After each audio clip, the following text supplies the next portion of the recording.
Everyone, welcome to my channel. কেমন আছো তোমরা? আশা করি ভালো আছো। আমি খুব ভালো আছি। আমার পছন্দের রেসিপি আজকে তোমাদের সাথে শেয়ার করব।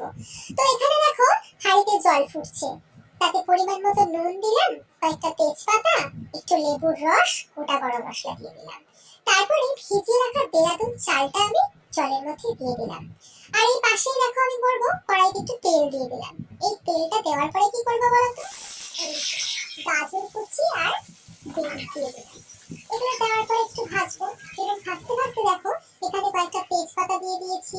তারপর দিয়ে দেবো কি দেবো বলো তো, কি দেওয়া যায় বলো তো? ও সরি ভুলে গেছিলাম। হ্যাঁ, এরপরে তো আমাকে দিতে হবে, ও এটা কি, ক্যাপসিকাম। আচ্ছা, ক্যাপসিকাম, গাজর কুচি আর ওটার সাথে আমি আমার ক্যাপসিকামটা দিলাম। এরপরে দিয়ে দিলাম গোটা গরম মশলা। এরপর এটাকে ভালো করে একটু ফ্রাই করব। ও সাথে আবার কিসমিস আছে, কাজু বাদামও আছে। এগুলোকে একসাথে এবার আমি একটু ফ্রাই করে নেব।